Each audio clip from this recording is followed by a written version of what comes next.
এতিয়া বনাম ফটা গাখীৰ দি কণীৰ আঞ্জা। এইখিনি বনাবৰ কাৰণে লৈছোঁ আমুল তাজা গাখীৰটো ফাটিলে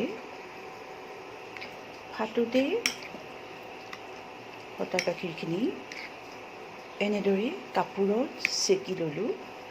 পিঁয়াজ কাটি ল'লোঁ, কণী সিজাই ল'লোঁ, বিলাহী কুটি ল'লোঁ, জালুক জিৰা আৰু নিমখ হালধি। প্ৰথম কেৰাহীত তেল দিলোঁ,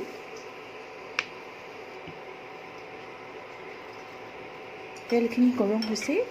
এতিয়া সিজোৱা কণীকেইটা দি দিম।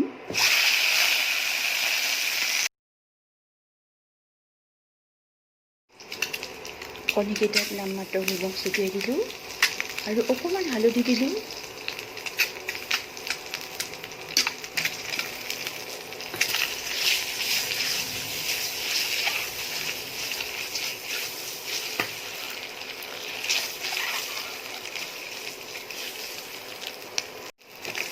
কণীকেইটা ভাজা হৈ গ'ল।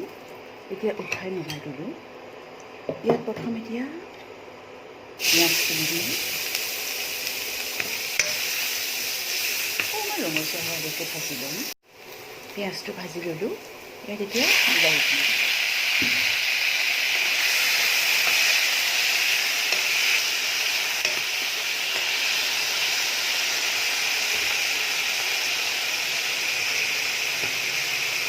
নিমখটো জোখমতে,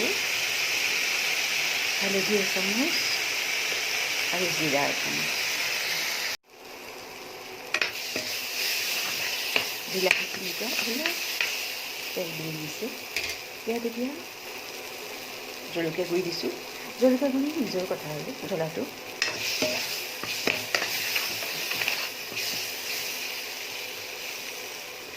এতিয়া ইয়াত ফটা গাখীৰখিনি দি দিম।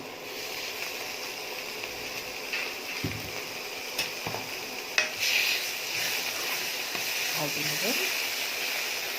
কণীখিনি ভজা হ'ল। ইয়াত এতিয়া অলপ পানী দিলোঁ।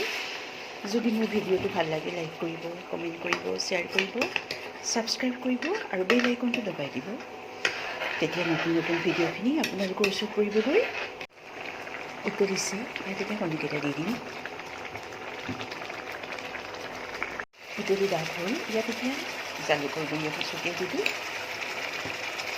এতিয়া নমাই গৰমে গৰমে পৰিৱেশন কৰিম। এতিয়া নমাই গৰমে গৰমে পৰিৱেশন কৰিম। এসাঁজ ভাত সাজৰ লগত ফটা গাখীৰে বনোৱা